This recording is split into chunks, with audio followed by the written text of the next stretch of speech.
Bonsoir. Donc, je vais vous parler de la Nouvelle-Calédonie et la Seconde Guerre mondiale en partant de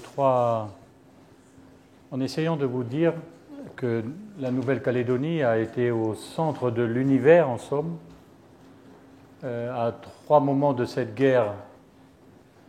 Et donc, le premier moment, c'est naturellement quand la Nouvelle-Calédonie choisit de rentrer dans la résistance parmi les premières colonies dans le mouvement du général de Gaulle, alors que celui-ci n'est qu'un rebelle.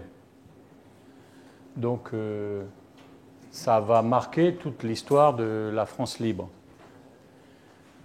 Nous avons été au centre de l'univers combattant aussi de la France libre, puisque les Calédoniens, avec d'autres bien sûr, mais nous parlons des Calédoniens, seront présents dans les premiers combats militaires de la France libre qui auront une signification militaire très grande et universellement reconnue, principalement Bir Hakeim, bien sûr.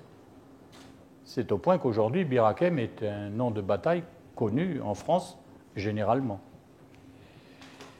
Nous avons été au centre de l'univers militaire dans la guerre du Pacifique, puisque nous étions la plus grande base militaire américaine pendant la guerre du Pacifique, j'y reviendrai.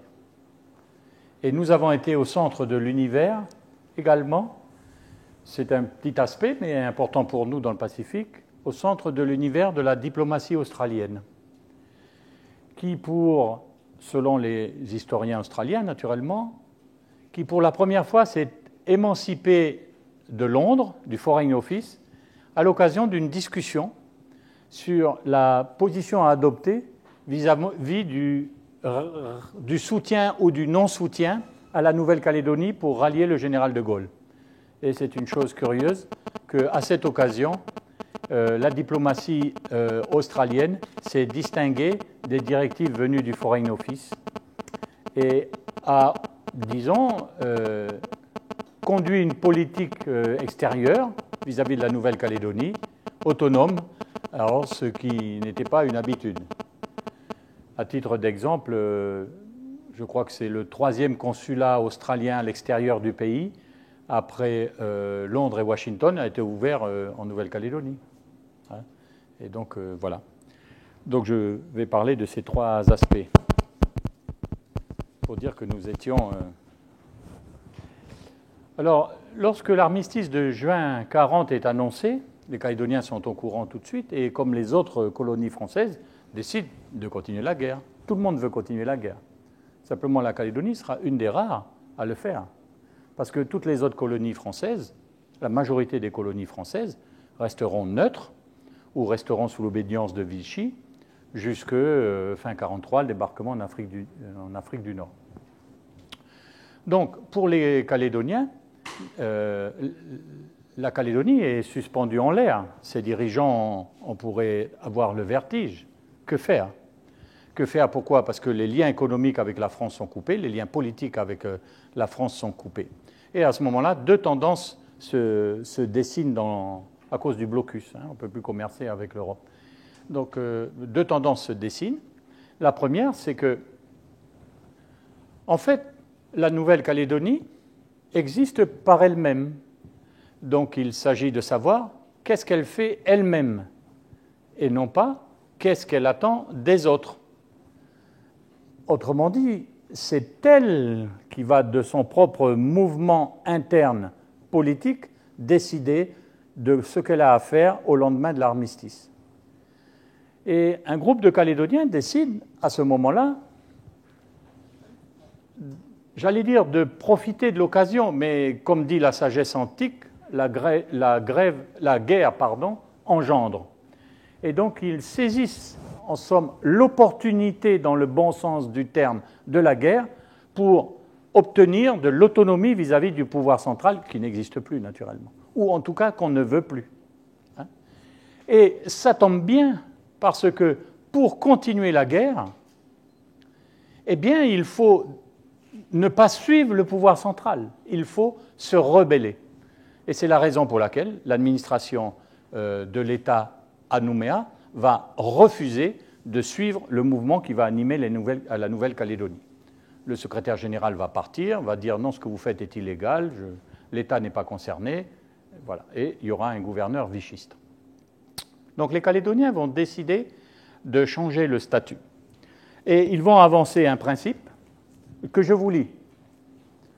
La Nouvelle-Calédonie, qui n'a jamais été appelée à nommer de députés ou de sénateurs, ne peut en aucun cas et à aucun moment être liée par les signatures de reddition d'un Parlement ou d'un gouvernement quelconque. Donc, des résistants vont rédiger un manifeste qui sera signé par 1500 citoyens et ce manifeste sera adopté par le Conseil général de la Nouvelle-Calédonie qui, le 24 juin, a déjà décidé de continuer la guerre, mais cette décision est banale pour l'époque. Ce qui n'est pas banal, c'est de continuer et de vouloir changer de statut. Et donc, ce manifeste va être signé par 1500 personnes à la faveur d'un mouvement de masse. Et ce mouvement de masse, pour vous dire que les Calédoniens sont des résistants. Les volontaires de Bir Hakeim, ce n'est pas des soldats, c'est des résistants volontaires qui font la guerre. Ils n'ont pas été ils n'ont pas été à l'armée parce qu'on leur a dit, ben voilà, t'es jeune, c'est ton temps, le pays est en guerre, tu fais la guerre. Ils l'ont fait parce qu'ils ont voulu le faire. Ça change tout naturellement. Et donc, je vais vous lire un extrait, mais je vous montre là la poignée de premiers résistants qui se réunissent sous la direction de Michel Vergès dans la propriété de Vambé à Boulou-Paris. Et un de ceux qui est sur cette photo, M. Jean Petre, que j'ai rencontré. Alors, il écrit « Alors, nous nous réunissions en nombre réduit au début dans le vieux dock de Bébé-Inguer plusieurs fois par semaine et tard la nuit. Et là, nous rendions compte des missions opérées, des progrès réalisés, des personnes contactées. Cherchions à rallier à nous le plus grand nombre et sans se faire remarquer. À l'issue de ces réunions clandestines, nous nous séparions par petits groupes et suivant des itinéraires différents. Cela se passait fréquemment, vers 1h ou 2h du matin. Mais nous avions compté sans le flair du commissaire Minguet. Bon, il y a un commissaire qui les attrape, mais finalement qui les laisse faire, qui dit « Ah, mais vous n'êtes pas en train de comploter contre les autorités. Mais non, t'inquiète pas. » Mais finalement, il les laisse. Donc, je vous dis ça parce que, évidemment, quand les événements ont lieu, on pense qu'ils ont été faciles. Mais non, ils n'ont pas été faciles.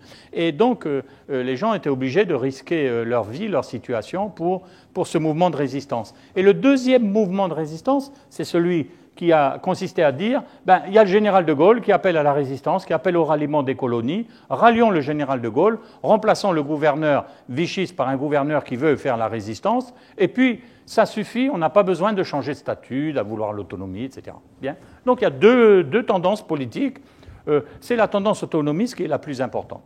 Finalement, ces deux tendances politiques vont se rejoindre parce que, comme toujours, les gens se divisent. Les Calédoniens sont des Gaulois, comme les Français, donc ils se divisent. Et M. Michel Vergès, qui est le leader, qui voulait véritablement devenir président de la Nouvelle-Calédonie, une tendance aussi disait que la Nouvelle-Calédonie pourrait suspendre son lien avec la souveraineté française et se mettre adhérer au Commonwealth australien pendant la durée de la guerre.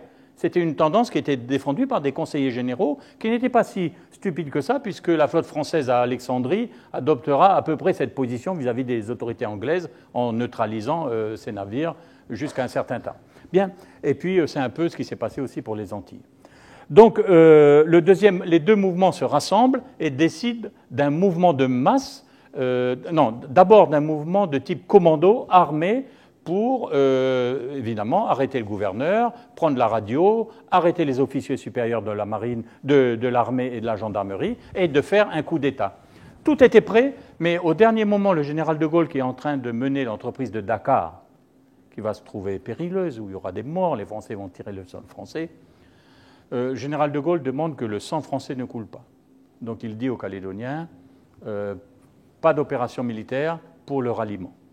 Et il envoie, pour prendre le pouvoir à Nouméa, le gouverneur Soto, qui vient de rallier les ex-Nouvelles-Hébrides avec l'aide des Britanniques, et il leur envoie le gouverneur Soto. Donc tout ça est bien coordonné. Et le 19 septembre, donc voilà, nous sommes dans les temps de la commémoration, à Nouméa en ce moment on commémore cet événement. Le 19 septembre, il y a une grève générale, un mouvement de masse, et la foule se dirige dans les rues, prend d'assaut la mairie, hisse la croix de Lorraine, se rend au commissariat, assiège le gouverneur et le somme de démissionner et de s'en aller. Il refuse et ils disent « on va vous pendre sur les grilles du commissariat ». Et là, il dit qu'il accepte à cause de la force. On lui oppose la force, donc il accepte. Donc, c'est le ralliement. Après, il y aura un mouvement de résistance des vichistes qui vont réussir à reprendre le pouvoir. Et alors là, les broussards calédoniens armés vont redescendre. Ils vont faire appel à un grand chef kanak de la commune de Bourail, le grand chef Bouquet, en lui demandant de descendre avec ses hommes parce qu'il y a un risque que le tout nouveau régime gaulliste soit finalement chaviré. Et donc, ça, c'est le 23 septembre. Donc, voilà, le ralliement s'effectue. La Calédonie, c'est un coup d'État. La nature politique de ce ralliement est très importante et influencera toute la guerre. C'est-à-dire que les Calédoniens prennent le pouvoir eux-mêmes, mettent le gouverneur Soto au pouvoir, mais c'est eux qui commandent. C'est ça la différence. De toutes les colonies françaises, la Nouvelle-Calédonie est la seule qui se rallie par elle-même et pour elle-même, politiquement. Donc c'est pourquoi la Calédonie n'est pas gaulliste, contrairement à ce qu'on dit, au sens politique. Elle est gaulliste au sens patriotique. En fait, elle résiste, parce qu'elle est patriote. Et comme elle est autonomiste, ça tombait bien, parce que pour être patriote, il fallait être autonomiste pour changer de statut. Donc voilà la problématique spécifique de la Calédonie pour le ralliement. Je dis ça parce qu'aujourd'hui, c'est vu que uniquement sous l'angle d'un patriotisme finalement peut-être mal expliqué. Donc ce patriotisme-là, il était conjugué avec une volonté calédonienne, en somme. Voilà. Donc une fois que les Calédoniens ont rallié, j'ouvre une parenthèse pour vous dire qu'ils n'étaient pas obligés de le faire au plan économique, parce que d'ores et déjà, l'Australie avait accepté d'acheter notre nickel. D'ores et déjà, nous avions changé illégalement la réglementation pour importer des marchandises d'Australie. Et finalement, la Calédonie était, au plan économique, sortie d'affaires avant le ralliement.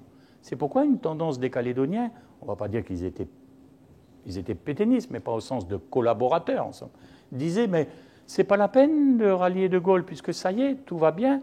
Et puis, ceux qui veulent aller faire la guerre, ils vont, mais à titre privé. Mais le pays reste loyal à la métropole, puisque nous sommes sortis d'affaires. Eh bien non, malgré tout, le ralliement a eu lieu. Donc les Calédoniens joindront le geste à la parole et s'engageront dans les forces. Ensuite de ça, il y a l'engagement militaire, et c'est le général de Gaulle qui dit « pas d'engagement forcé, le volontariat », contrairement à l'avis des résistants calédoniens qui souhaitaient que tout le monde soit mobilisé. De Gaulle décide que non. Ce qui fait que seulement ceux qui voulaient se sont engagés. Donc un contingent est formé depuis Tahiti avec Félix Broche, je crois que je ne me trompe pas de prénom, oui, Félix Broche, donc, qui vient de Tahiti, commandé par De Gaulle, et il met en place le bataillon. Et ce bataillon donc, s'entraîne en Australie, quitte la Nouvelle-Calédonie, s'entraîne en Australie et participe au combat de Bir Hakeim. Bir Hakeim, c'est très important, nous sommes à nouveau pour une deuxième fois. Alors, pour le ralliement, nous sommes au centre de l'univers parce que le général de Gaulle ne l'oubliera jamais. Il y a une célèbre phrase dans les chaînes qu'on abat où de Gaulle énumère les gens qui sont... Voilà, que je ne trouve pas. Il y a une phrase où il dit « Qui j'ai vu arriver à l'île de Sein, des marins, des intellectuels, des professeurs, des Kanaks, la France ». Donc ça, vous trouvez cette phrase dans les chaînes qu'on abat. C'est pour dire à quel point ce ralliement était important. Donc Bir Hakeim, les Calédoniens seront donc à Bir Hakeim. Et pourquoi c'est important Bir Hakeim ? Eh bien parce que le général de Gaulle, au moment de la bataille de Bir Hakeim, mai-juin 1942, dira général Koenig, sachez, et dites à vos hommes que la France vous regarde et que vous êtes son orgueil. Il ne dit pas son honneur, il ne dit pas son orgueil. Et le fait que ces troupes qui étaient en majorité composées de coloniaux, hein, d'Africains, de Tahitiens, de Calédoniens, de Kanaks et d'autres soldats d'autres colonies, eh bien, c'est le premier fait d'armes militaires de très grand retentissement parce qu'ils ont résisté, enfin, ils étaient sur un flanc et ils ont permis à l'armée anglaise de se replier. C'est un peu un genre de Dunkerque du désert. Ils l'ont permis. Et au lieu de résister quelques jours, ils ont résisté plus de 15 jours. Ils ont refusé de se rendre. Et ils ont fixé des divisions allemandes grâce à cette résistance. Eh bien, le monde entier a été au courant de ce fait d'armes. Le monde entier. Et le général de Gaulle et l'armée française libre a reçu des hommages de tous les pays du monde à ce sujet. Et ça a été donc, comment on va dire ça? Ça a été donc le point de départ de la notoriété, y compris militaire, du mouvement de la France libre. Après, ça n'est plus pareil. Parce qu'après l'Afrique du Nord, l'armée française a 100 000 hommes, elle a mobilisé tous les hommes du Maghreb. C'est plus la même chose. C'est une armée comme une autre dans une guerre où il y a beaucoup de monde, etc. Tandis que là, c'est vraiment l'armée des résistants. Il y a eu Koufra, il y aura El Alamein après, mais c'est Bir Hakeim qui a été, en somme, l'exploit militaire le plus grand. Hein, l'exploit militaire le plus grand. Donc, nous sommes au centre de l'univers, pour la deuxième fois. Et pour toujours, pour toujours. Et toujours dans l'historiographie gaulliste, toujours dans les paroles du général, quand il viendra à Nouméa en 1966, il dit « Vous avez joué dans la vie de celui qui a l'honneur de vous parler un très grand rôle. » Et il dit même dans la vie personnelle. Il vient 2 fois de Gaulle, en 1956, en 1966. Et ce discours, il le prononce Place des Cocotiers en 1966. Donc, voilà pourquoi c'est important, en effet, qu'on n'oublie pas le ralliement de la Nouvelle-Calédonie qui a un sens plus général. Alors maintenant, je vais traiter dans cette dimension de l'effort de guerre kanak. Et pourquoi l'effort de guerre kanak? Eh bien parce que justement, dans cette période, mon collègue canadien, M. Jennings, qui travaille beaucoup sur cette période, qui travaille avec la Fondation de la France libre à laquelle j'appartiens en Nouvelle-Calédonie, a sorti un livre qui fait vraiment autorité et novateur, qui s'appelle « La France libre fut africaine ». Hein, parce qu'on dit toujours Londres, Alger, mais on oublie Brazzaville. Hein. Donc, eh bien, on peut dire la France libre fut kanak. Elle fut calédonienne, je viens le dire, mais elle fut kanak. Et comment la France libre a été kanak? Et d'ailleurs, aujourd'hui en Nouvelle-Calédonie, des jeunes, des moins jeunes, commencent à revoir, relire cette dimension de l'histoire. Alors, l'effort de guerre des Kanaks, et quand on dit ça, on raisonne dans les catégories de l'époque. Hein, tout à l'heure, Sylvette le disait, les recrues indigènes. Donc, à l'époque, quand vous prenez les archives, vous voyez le nombre d'indigènes incorporés, vous voyez la fiscalité indigène, vous voyez le travail forcé, tout ça sous le concept de l'effort de guerre. Donc, en somme, si nous parlons de la guerre d'une façon générale et pour tout le monde, nous sommes à côté de la réalité des choses. Hein. Si nous voulons parler de la guerre telle qu'elle a été, telle qu'elle s'est incarnée socialement pour les gens qui la vivaient, elle s'est incarnée sous les catégories du régime colonial, naturellement. Donc, alors, pour les Mélanésiens, les Kanaks, il y a un aspect proprement militaire, naturellement.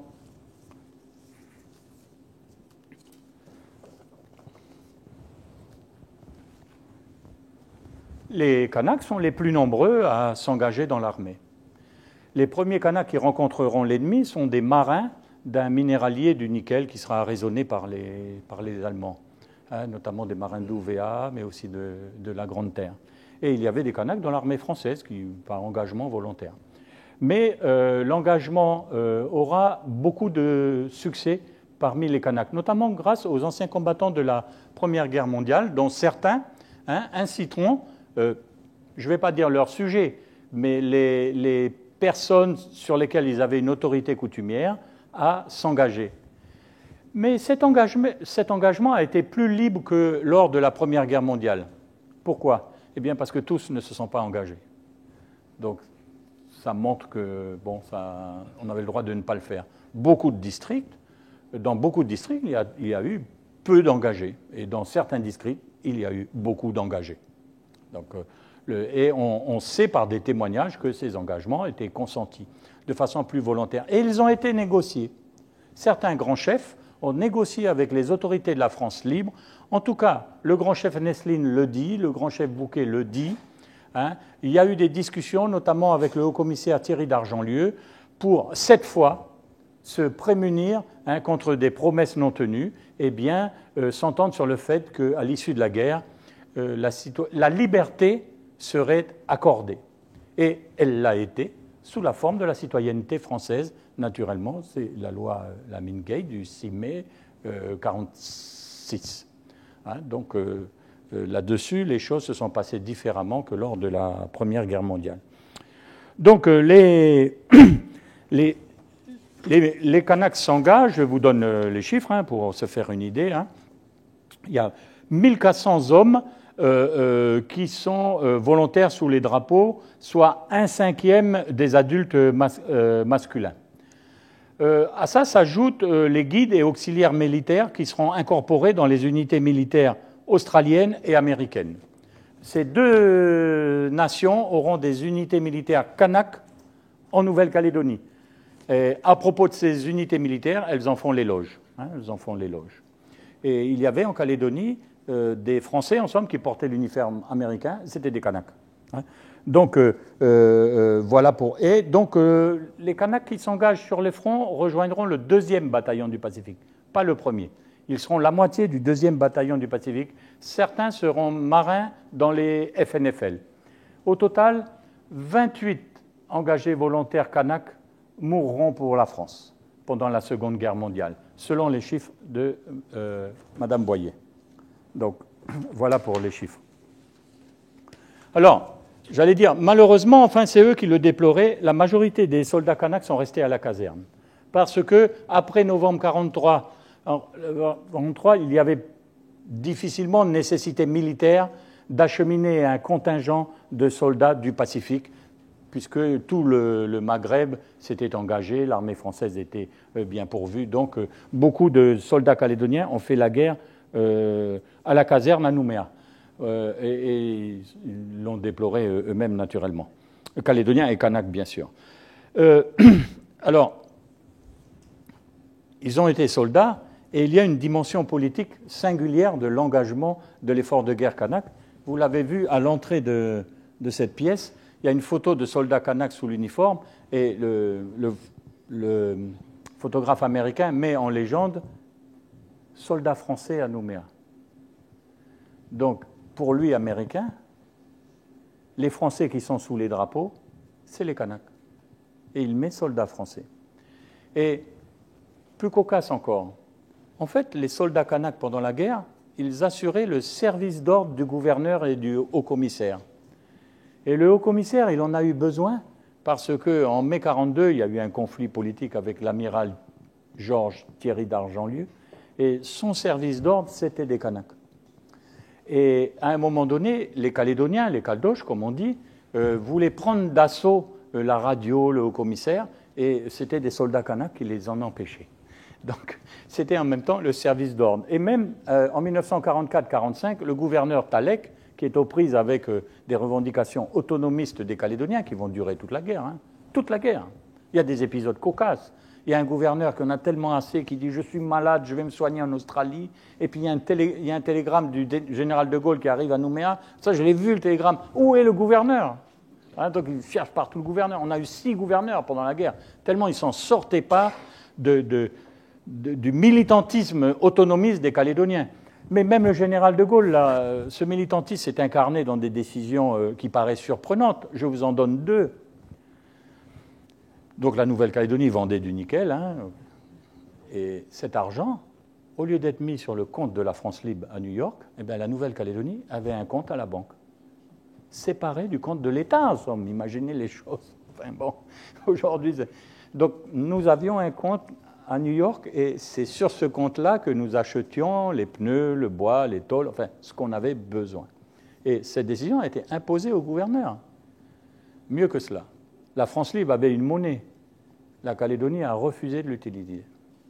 Donc, nous avons utilisé massivement le dollar, mais ça, c'est pour la présidence américaine.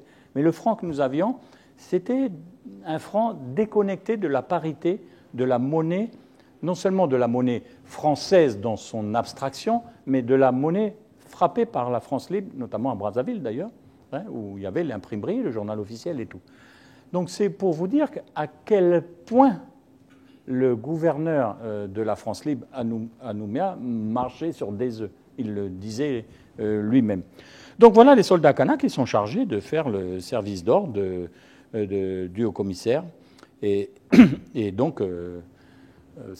voilà l'ensemble de l'effort militaire. Mais l'effort de guerre des Kanaks ne se limite pas à ça. Il se limite aussi au travail, à l'effort économique, parce que les conditions du travail forcé ont été extrêmement durcies sous le régime de la France libre. C'est le même cas en Afrique, hein, Jennings le dit. Mais durcies d'une façon très, très considérable. Très considérable. C'est-à-dire qu'on va demander aux travailleurs, je vous cite l'arrêté du gouverneur Soto. C'est cocasse de savoir que le Conseil général demande qu'on augmente le travail obligatoire dès le 39, 40 et même jusqu'en juillet 40. Eh bien, le gouvernement de Bordeaux va refuser en disant que non, c'est injuste, non conforme aux recommandations de la Conférence internationale du travail.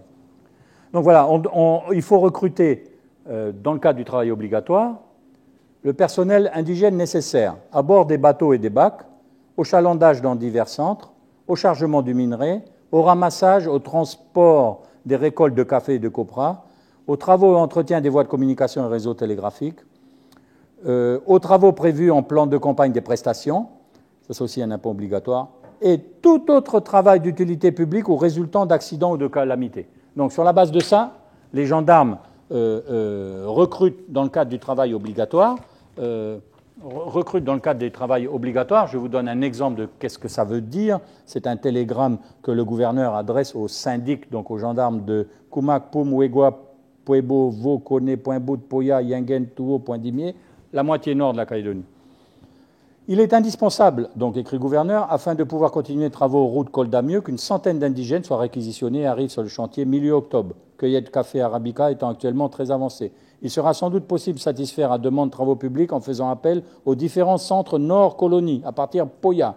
En ce qui concerne Kumak, Gomen et Wegwa, je suggère de diminuer dans mesure compatible avec intérêt et exploitation minière, main-d'œuvre mise à disposition pour chargement minerai, afin de renforcer contingent indispensable de travaux publics. Vous prie de faire tout le possible, etc. Donc, ce qui fait que le travail obligatoire sera augmenté et consacrera un effort de guerre significatif. Et ça, dans des conditions injustes et dans des conditions difficilement acceptées par les intéressés. Les choses vont changer à partir de 1942, quand il y aura les Américains, parce que les conditions matérielles de l'exercice du travail obligatoire sera naturellement bien meilleures. Et moi, j'ai rencontré des travailleurs requis kanaks qui m'ont dit on faisait nos 6 mois, mais on ne voulait plus retourner à la tribu parce qu'on était bien contents, on travaillait pour les Américains, on était mieux nourris, mieux logés. Bon, c'était le cas aussi des Blancs quand ils allaient travailler les Américains et quitter la SLN, quoi. Pour vous donner une idée des quantités de la répartition du travail, donc pour les Kanaks pendant la guerre, volontaires incorporés à la caserne 1100, volontaires incorporés à la marine 300, volontaires du bataillon du Pacifique et des FNFL 139, travailleurs réquisitionnés pour les services publics ou les particuliers 2000, travailleurs réquisitionnés pour les services de l'armée américaine 1000, guides employés directement par l'armée américaine 250, travailleurs directement et irrégulièrement engagés par les armées alliées 600. Donc voilà pour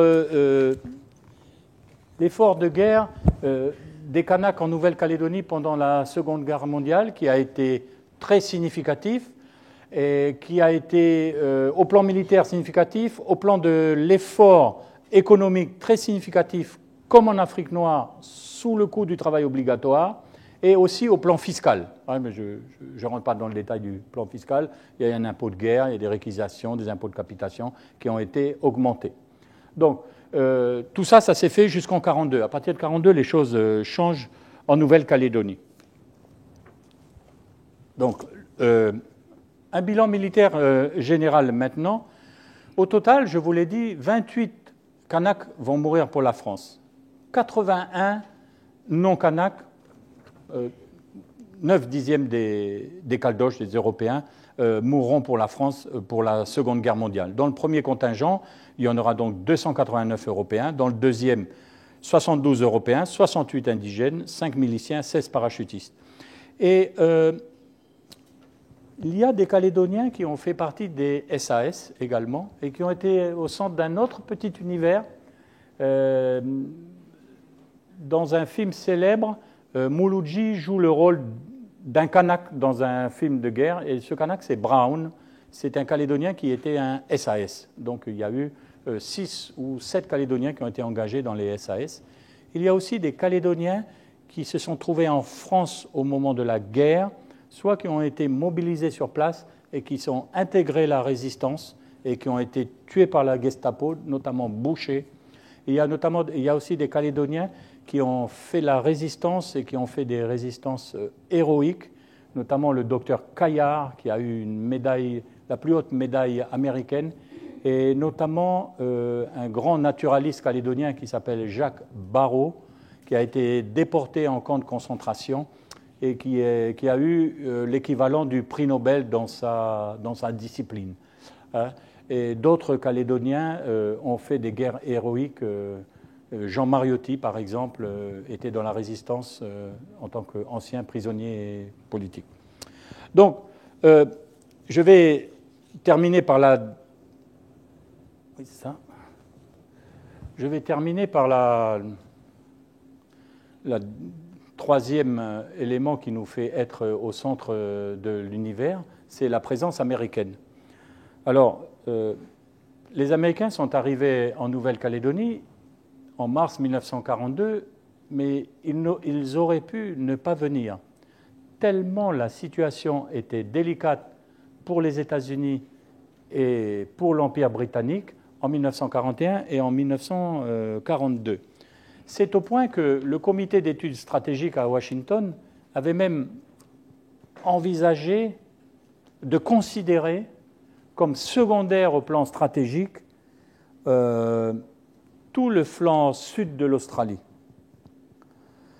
Le général Eisenhower, qui à ce moment-là commandait le directeur du plan stratégique, estimait que la priorité en fin 1941, début 1942, était de soutenir le Royaume-Uni, de maintenir la Russie en guerre et dans les zones de l'Inde et du Moyen-Orient, de prévenir toute jonction entre les deux principaux ennemis, l'Allemagne et le Japon.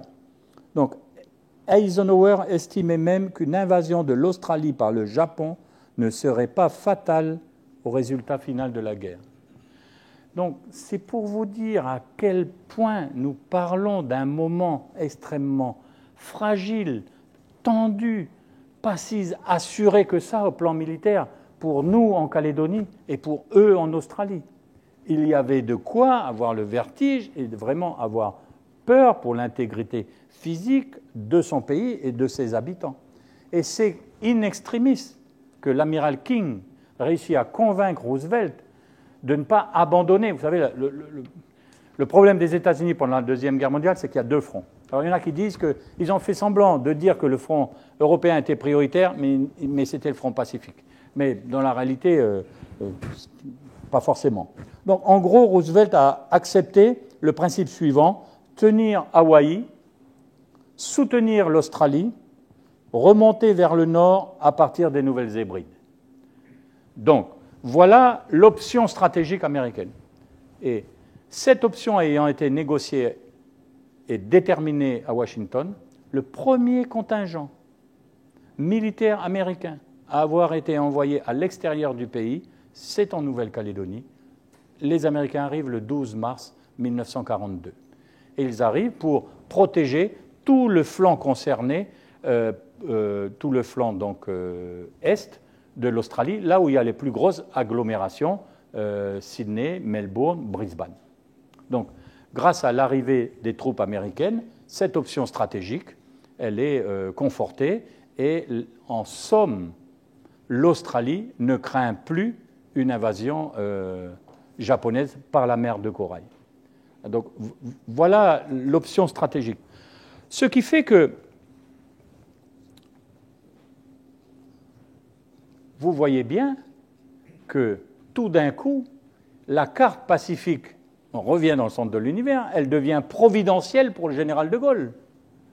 Parce que alors que les États-Unis ne reconnaissent pas son mouvement, qui est un tout petit mouvement de résistance qui n'a pas de réalité selon lui, tout d'un coup, les États-Unis d'Amérique sont obligés de reconnaître que le général de Gaulle exerce sa souveraineté sur les établissements de français d'Océanie, donc la Polynésie, la Nouvelle-Calédonie, et aussi sur Wallis et Futuna. C'est pour ça que Thierry d'Argentlieu enverra 20 hommes prendre possession de Wallis et Futuna au nom de la France libre, la veille de l'arrivée américaine.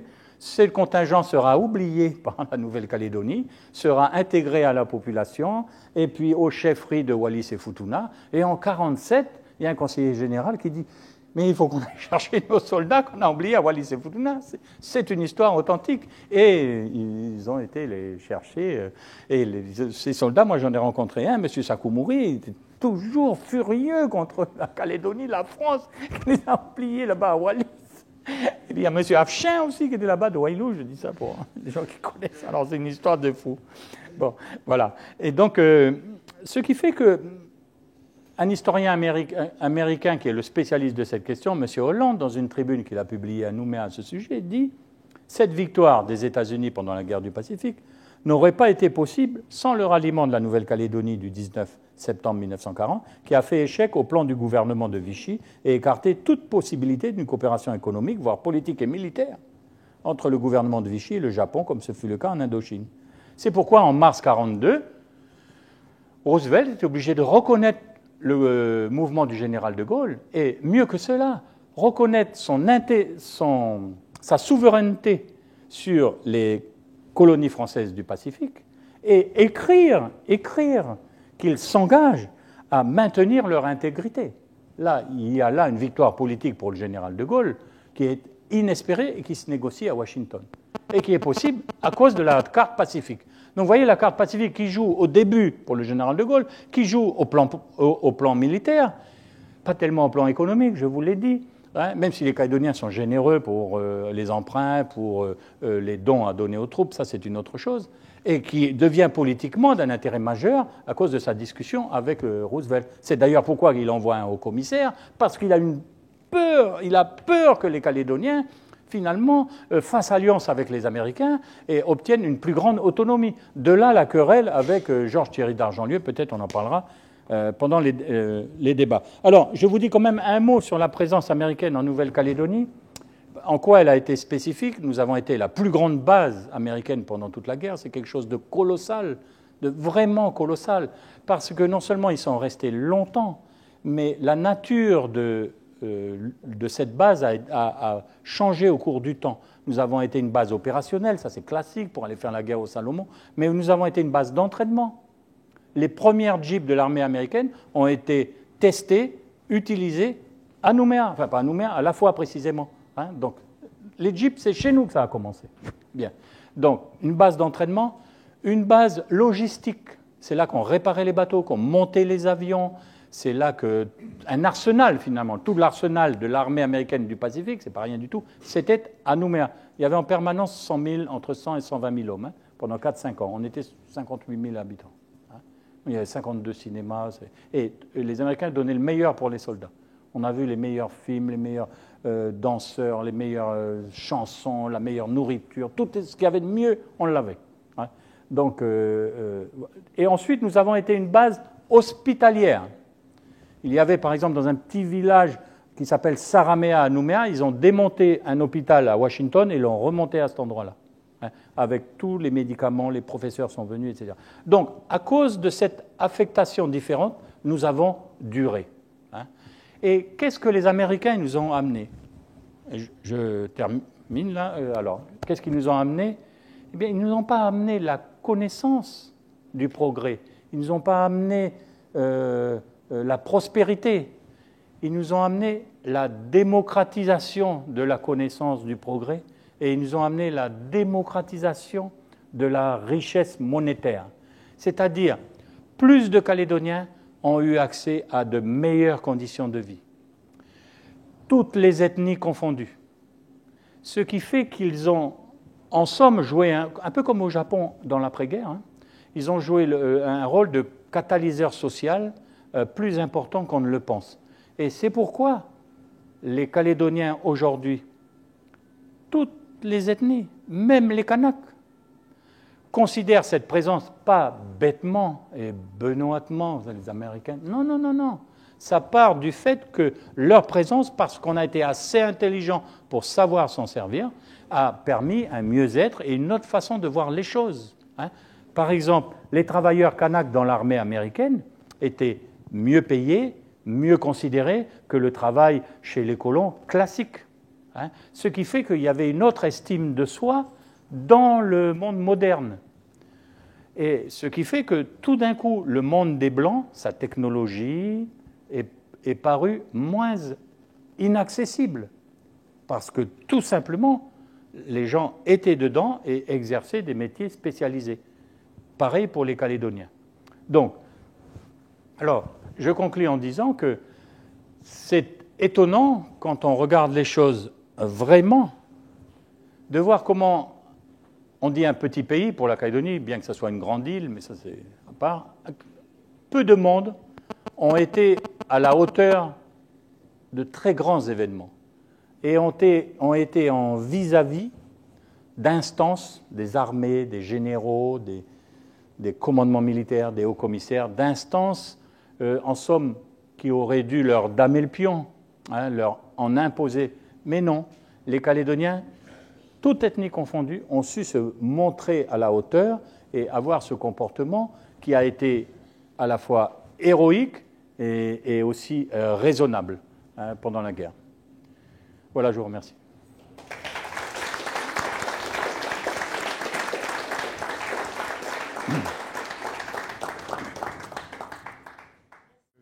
Sur le dernier volet de votre intervention, est-ce que ce qui s'est passé, disons, sur l'appréhension de l'Amérique, des États-Unis en Nouvelle-Calédonie, il y a eu le même phénomène aux Nouvelles-Hébrides, à Vila et dans d'autres, enfin principalement à Vila, je suppose, et à Santo, quoi.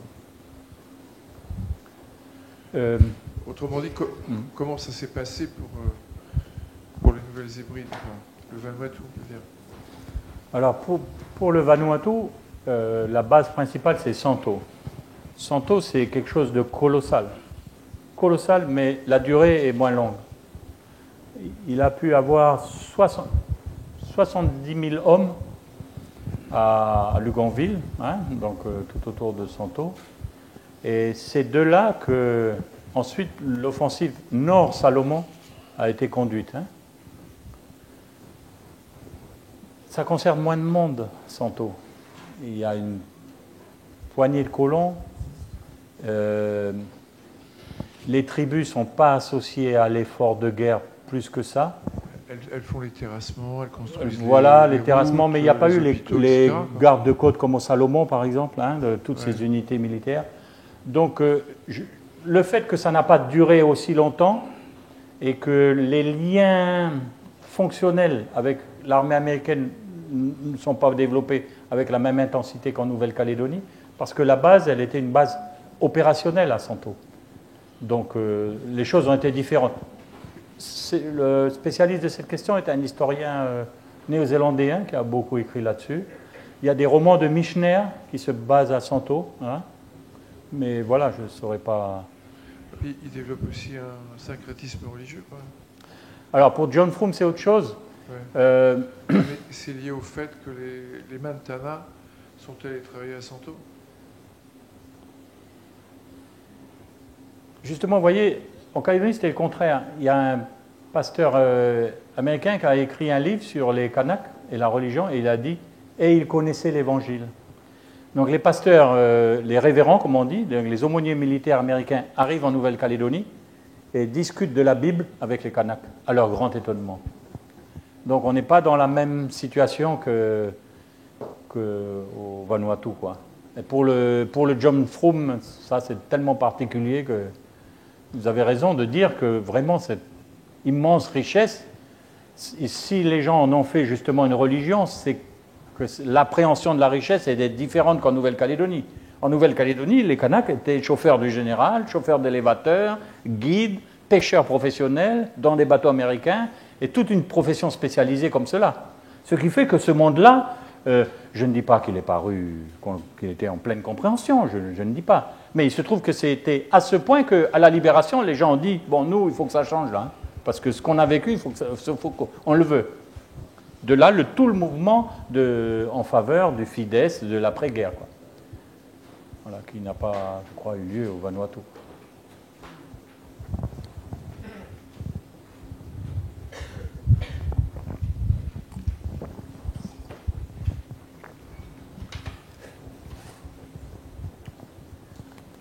Bonsoir, bon, je voulais remercier Madame Boyer et Ismet Kurkovic pour les caractère tout à fait formidable de leurs exposés, extrêmement précis et vivants.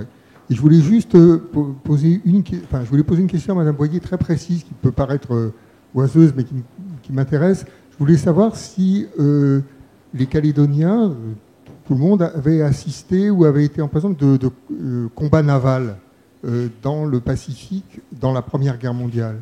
Est-ce qu'il y a eu des combats? Est-ce qu'il y a eu des souvenirs de bateaux arraisonnés, etc. Parce que dans la mémoire kanak sur laquelle je travaille autour de cette période de la Première Guerre mondiale et 1917, il y a plusieurs passages où il est question de combats navals. Alors je me demande où est-ce qu'ils les ont vus et s'il y en a eu ou si c'est des combats qui ont eu lieu ailleurs, je ne sais pas. Et puis la deuxième chose, je voulais dire, c'est une remarque par rapport à ce qu'ils se mettent à expliquer. Je crois que c'est tout à fait juste de lier ces deux guerres à une découverte de la modernité et un désir de modernité qui est déjà très fort en 1915, 16 et 17. Nous voulons du caoutchouc, nous voulons l'électricité, les gens avaient déjà accès à l'écriture pour une part et s'intéressaient énormément à ce qui se passait dans l'ensemble du Pacifique.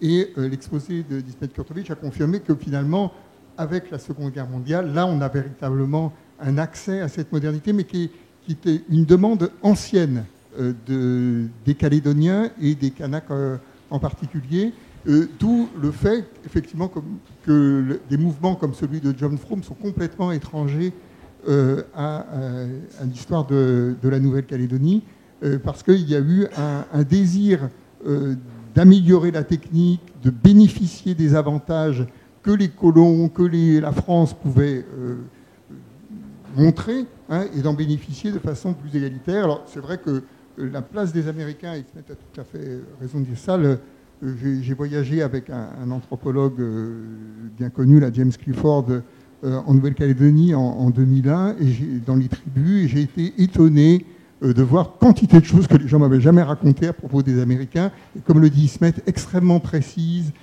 extrêmement chaleureuse et avec une mémoire presque familiale de tout ce qui s'était passé lors de la présence des Américains, qui ont joué vraiment un très très grand rôle dans la prise de conscience qu'un autre monde était possible, qui est partiellement advenu quand même avec l'acquisition de la citoyenneté en 1946. Est-ce qu'il y a eu des combats navals? Alors, tout proche de la Nouvelle-Calédonie, aucun. Il y a eu bien sûr des combats navals, est-ce qu'on peut appeler ça comme ça? Dans la prise de possession des colonies allemandes, par exemple les Salomon, la Nouvelle-Guinée, qui sont relativement proches de la Nouvelle-Calédonie, non, pas véritablement. Il y a eu le bombardement de Papeete aussi. Le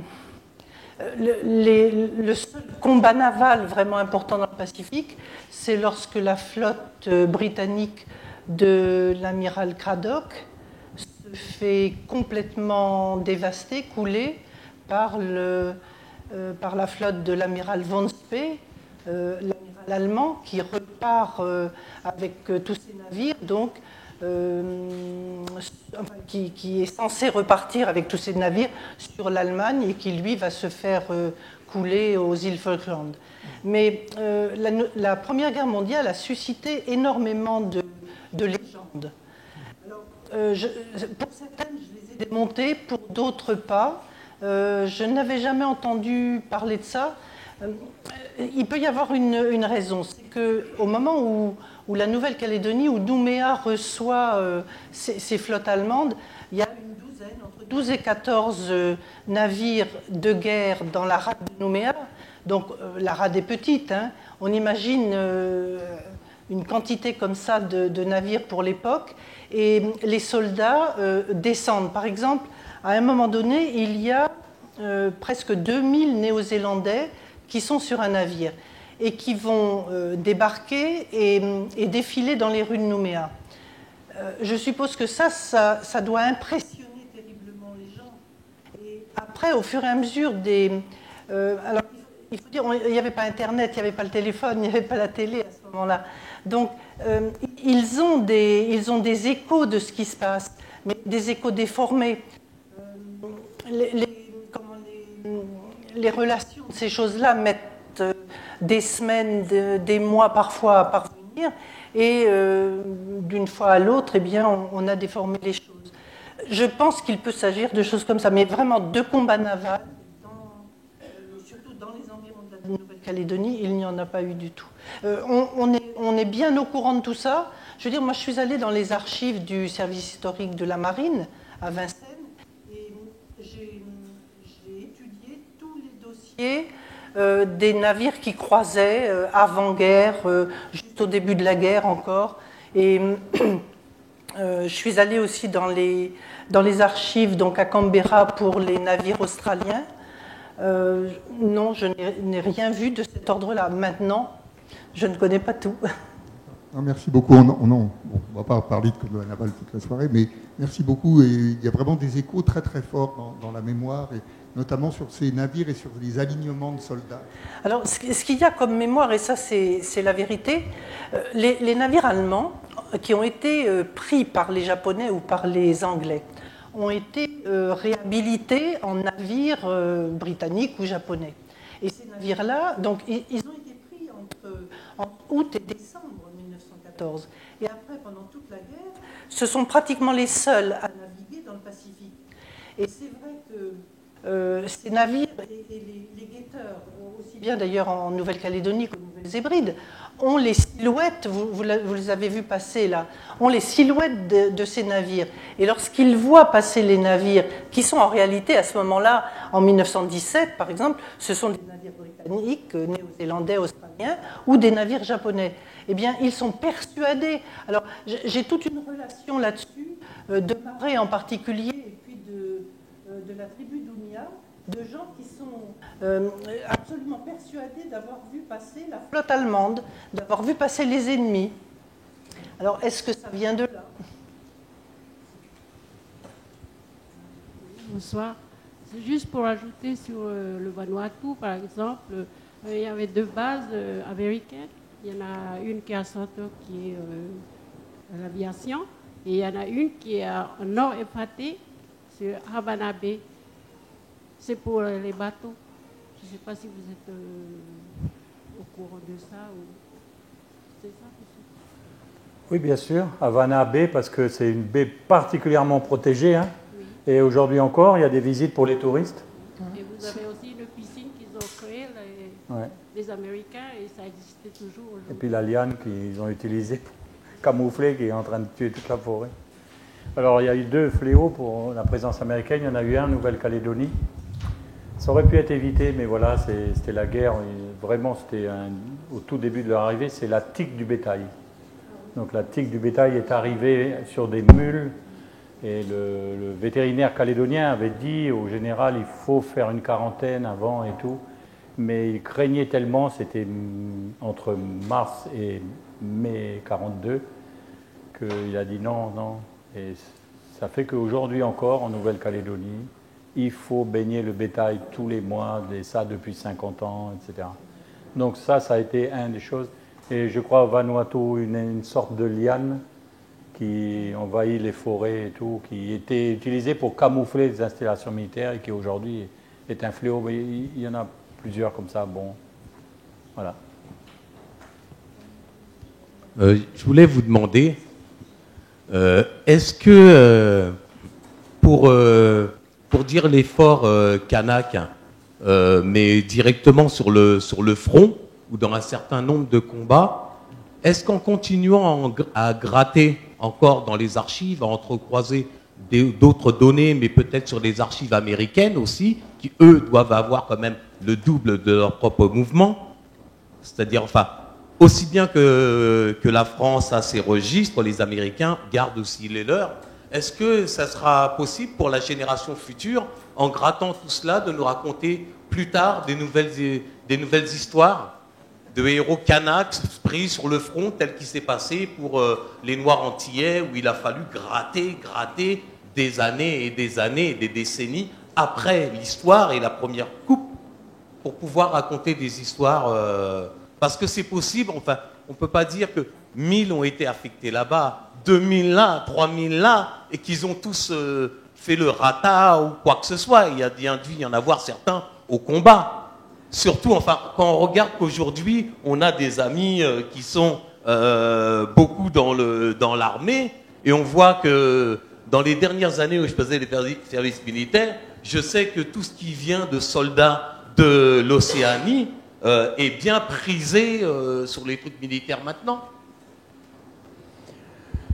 J'essaie de comprendre ce que vous nous demandez. Pour les Kanaks,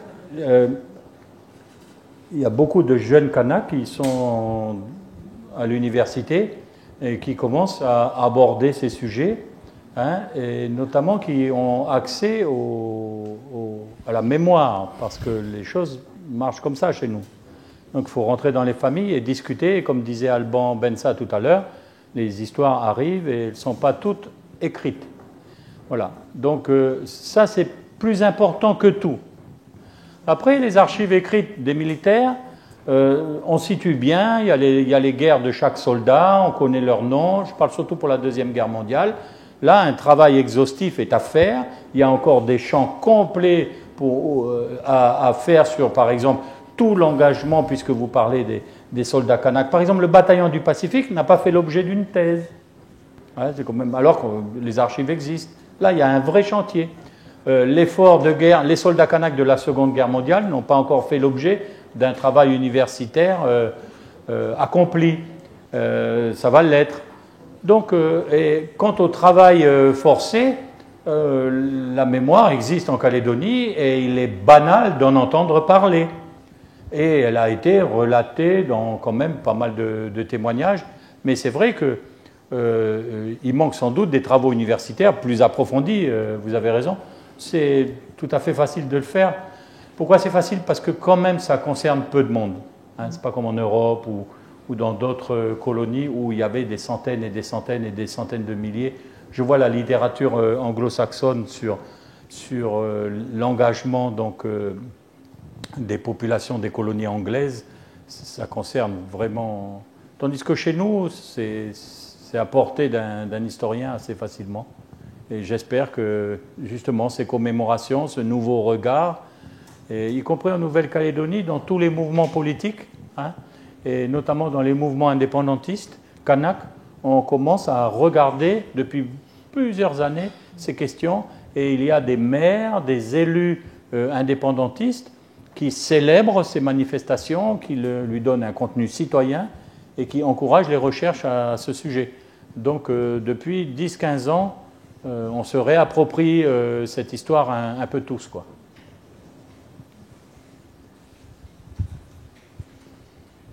Oui, s'il vous plaît, je voudrais vous poser deux questions. Comment se fait-il que la Nouvelle-Calédonie continue à exporter du minerai de nickel pendant toute l'année 1941 vers le Japon? Je crois même qu'elle exportait du fer de Goro vers le Japon, alors qu'elle avait rallié la France libre et qu'elle permettait aussi au Japon de s'armer. Et ma deuxième question est, qu'est-ce qui opposait Soto et Dargent-Lieu en Nouvelle-Calédonie, alors qu'ils étaient tous les deux des représentants du général de Gaulle? Merci. Je vous réponds brièvement. Eh bien, nous exportions au Japon parce que tout simplement, nous n'étions pas en guerre contre le Japon et nous faisions comme l'Australie et la Nouvelle-Zélande qui commerçaient aussi avec le Japon jusqu'au dernier moment. Donc, c'était tout simplement notre intérêt bien compris.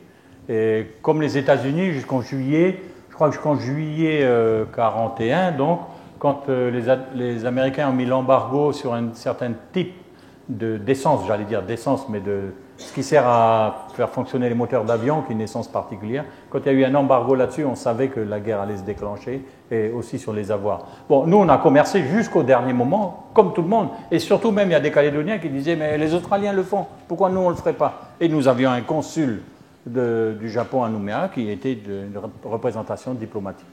Donc, bien sûr, ça n'empêchait pas une certaine suspicion, etc.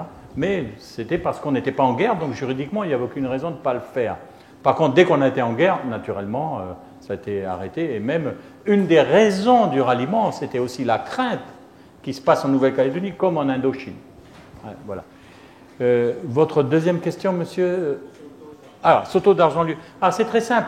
D'ailleurs, on en a eu un cas il n'y a pas très longtemps, si je peux me permettre. Soto a pris le parti des Caldoches. Je résume. Les Caldoches qui étaient très, très autonomistes, je l'ai dit, peut-être j'ai trop dit, et donc ils étaient vraiment hostiles au commissaire Dargent-Lieu, qui était là parce que, vous savez, De Gaulle, quand Alain Savary devient gouverneur de Saint-Pierre-et-Miquelon, De Gaulle lui donne une consigne. Il faut être centripète et il ne faut pas être centrifuge. Donc, pareil pour Dargent-Lieu à Nouméa. Donc, De Gaulle avait peur que les Calédoniens, en somme, s'allient avec les Américains contre la France libre, du point de vue politique.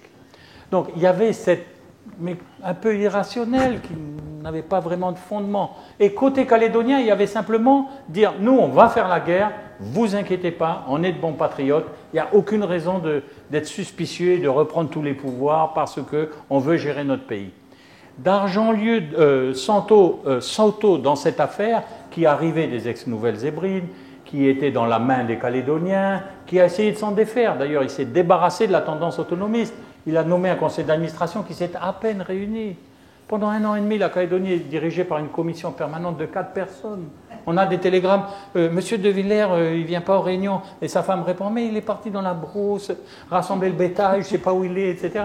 Enfin, voilà, voilà, on était quasiment indépendants, on parlait anglais, c'était le dollar, etc. Donc Soto, il a eu le malheur d'avoir l'air de défendre les Calédoniens.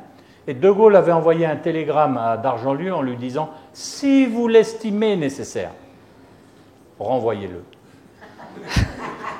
Et Dargent-Lieu l'a fait arrêter manu militari, l'a renvoyé à Londres, et il a arrêté les dirigeants politiques calédoniens qui ont été déportés à Walpole, qui est un îlot isolé où on exploite le guano, et très connu, c'est une histoire très connue des Calédoniens, parce que c'est toute la classe politique qui a été emprisonnée, mais vraiment emprisonnée. Donc là, il y a eu de grosses manifestations, et Dargent-Lieu a été quasiment arrêté et quasiment obligé de quitter le pays. Donc, il ne faut jamais prendre le parti des Calédoniens quand on est au commissaire. Enfin, sinon, on se fait rappeler. Voilà, sur cette dernière note d'humour, je vous propose de continuer la conversation avec les conférenciers autour d'un verre et autour d'un partage plus convivial. Et je vous remercie vraiment beaucoup et merci infiniment à Ismet et à